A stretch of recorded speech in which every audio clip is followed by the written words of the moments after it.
उत्तर प्रदेशના Lucknow airport પર એક મોટી દુર્ઘટના ટળી ગઈ।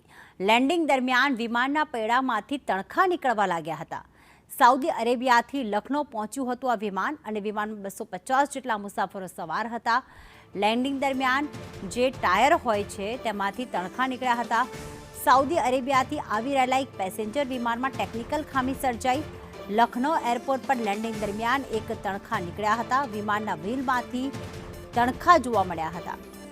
ગભરાહટ પણ ફેલાઈ ગયો હતો। ફ્લાઇટ નંબર SV3112 રાત્રે 10:45 જેહાદથી રવાના થઈ હતી। તે સવારે 6:30 વાગે લખનૌ એરપોર્ટ પહોંચી હતી અને બધા જ 250 મુસાફરો ગભરાહટમાં તો આવી ગયા હતા, પરંતુ તમામ હાલમાં સુરક્ષિત છે।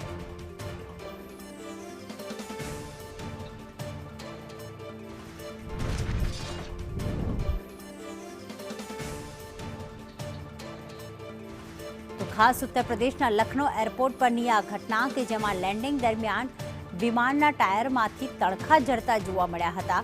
લોકોમાં ગભરાહટ ફેલાઈ ગયો હતો, કારણ કે હાલમાં જ જે એર ઇન્ડિયાનું વિમાન અમદાવાદમાં ક્રેશ થયું ત્યારબાદ વિમાનની સુરક્ષા ઉપર, તેના એન્જિનની સિક્યુરિટી ઉપર સવાલ અનેક ઉઠી રહ્યા છે, જેના કારણે કોઈ પણ જ્યારે ઘટના ઘટે છે, લેન્ડિંગમાં ખામી આવે કે પછી અન્ય કોઈ ટેકનિકલ ખામી આવે ત્યારે મુસાફરો ઘણા ગભરાઈ જતા હોય છે, કારણ કે સમગ્ર વિશ્વમાં આ ઘટનાએ ધ્યાન ખેંચ્યું છે અને વિમાનના એન્જિન, તેની સુરક્ષા પર સવાલ ઉઠી રહ્યા છે। એવામાં યુપીના લખનૌ એરપોર્ટ પર જે સાઉદી અરેબિયા જેહાદથી આ વિમાન આવ્યું હતું, સવારે 6:30 વાગે લેન્ડ થયું અને દરમિયાન લેન્ડિંગ વખતે જે ટાયર હતા તેમાંથી તણખા જરવા લાગ્યા હતા અને એક મોટો અવાજ પણ આવી રહ્યો હતો।